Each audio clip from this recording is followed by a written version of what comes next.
OMG, y'all, buckle up, because this just got messy. So we've been watching this circus of a trial surrounding Diddy, right? Names have been flying around like confetti at a scandalous Hollywood wedding. But baby, Prince, yes, that Prince, the legend, the icon, the purple one, his name just got dragged into this whirlwind, and we're gagging. I mean, we already knew Diddy threw wild, secretive, jaw-dropping parties, but did you know that some of those parties were held at Prince's house? Yeah.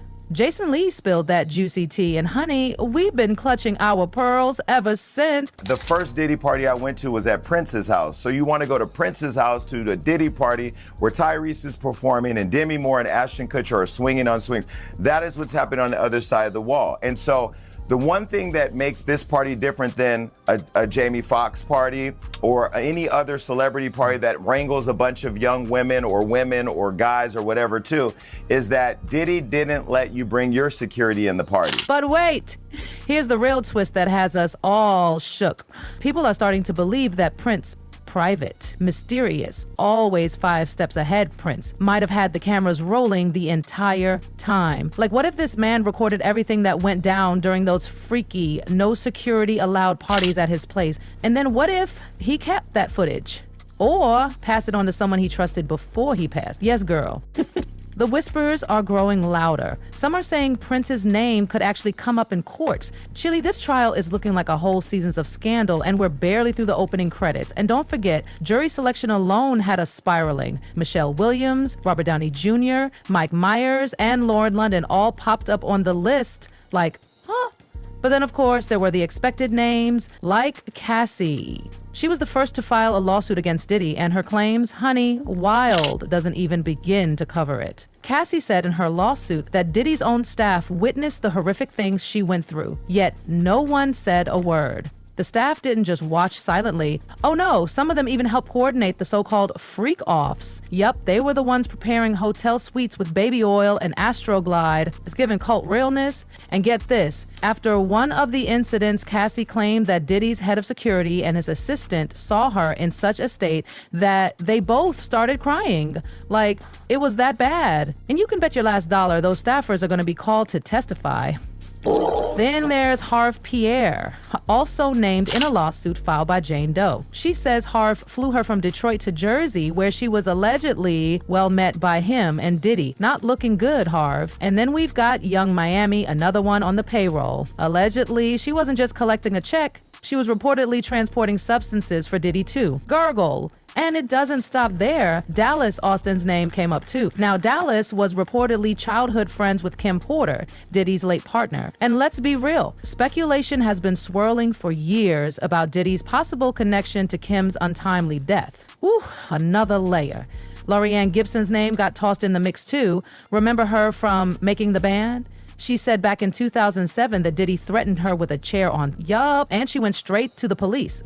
Can't say we're surprised now. And then you've got Aubrey O'Day, who's been out here yelling from the rooftop supporting Cassie. Aubrey accused Diddy of making inappropriate advances toward her too. Like, she's been done with him for years. Let's not forget Dawn Richard, also formerly of Danity Kane. She filed a whole lawsuit against Diddy, accusing him of verbal abuse and forcing her to work endlessly with zero sleep. Dawn even said she saw Diddy get physical with Cassie while under the influence. Michael B. Jordan also popped up in the mess. He was apparently mentioned in Cassie's legal papers because he had a little flirty fling with her in 2015. And girl, Diddy was not happy about it. And if we're talking about exes, let's not skip over Kid Cudi.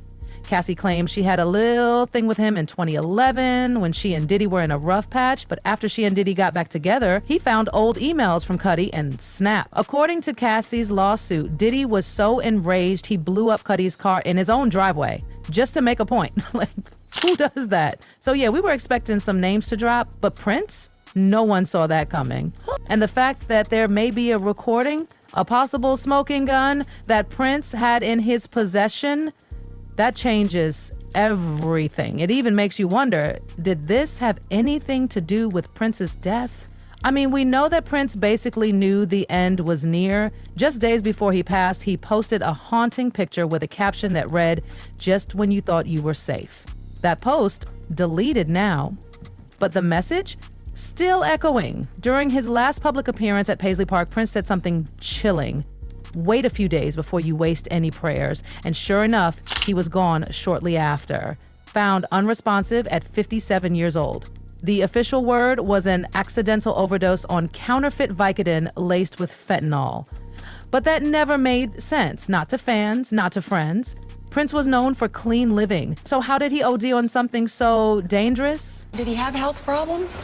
That I don't know, right? What I know is that he was really health conscious. He was a vegan. He didn't abuse alcohol. I didn't know of him abusing drugs.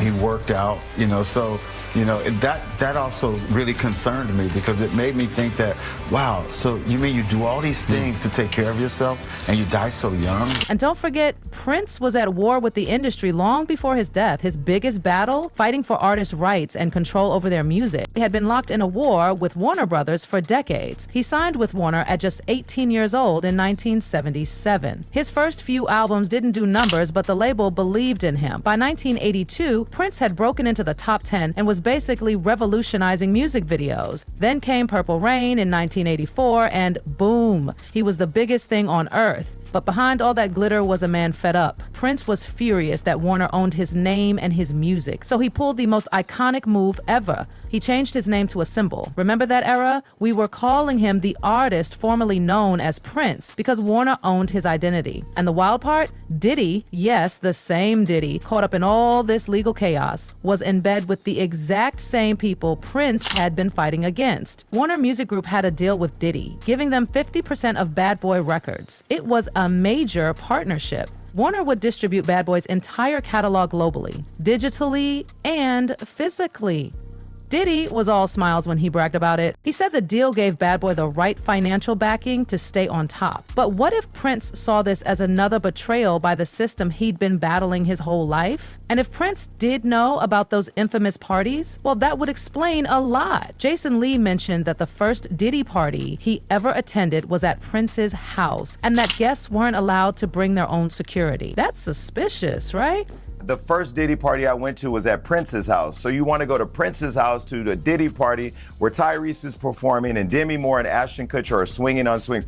That is what's happening on the other side of the wall. And so the one thing that makes this party different than a Jamie Foxx party or any other celebrity party that wrangles a bunch of young women or guys or whatever too, is that Diddy didn't let you bring your security in the party. So let's connect the dots. Prince lets Diddy throw parties at his house, no outside security, weird vibe. But what if? What if Prince had the surveillance footage the whole time? What if he kept it or gave it to someone he trusted before he passed? Now, the whispers are saying his name might surface in court. And y'all, what if that's why he's not here anymore? Even Prince's sister, Tyka Nelson, said he was acting strange in his final days. Despite the media claiming they weren't close, Tyka always insisted they had a strong bond. In fact, she said Prince saved her life by helping her get into rehab during her addiction struggles. Save your life and getting you into rehab. Yes, he did. I had a long time kind of battling those things, and after my father passed, it got really bad. And so I called up Big Bruh to help. He said, okay, when and where. And when Prince realized his time was almost up, he started preparing Tyka 2 years before his death. 2 years. It wasn't hard at all. It was a 2-second phone call. He's gone. I had been preparing for 2 years, so I knew that it was coming. What does that mean? He said it a couple of years ago. What would he say? What he said was, I've done everything that I've come to do. So I was crushed for about two years. She told the Star Tribune that just 4 days before he passed, they had a bizarre final conversation. She tried to get him to open up. She begged him to talk seriously, but he kept dodging, cracking jokes, making her laugh. She knew something was off. She said, "How are you really?" And he wouldn't answer. That silence, deafening. So now we're left wondering, did Prince die with a secret that could blow this trial wide open? Is there a tape? Will it come out? We don't know. Not yet. But one thing's for sure. If Prince's name hits that witness list, it's over. Let me know what y'all think in the comments. Did Prince have that footage? Could this have something to do with his untimely death? This is straight up heat.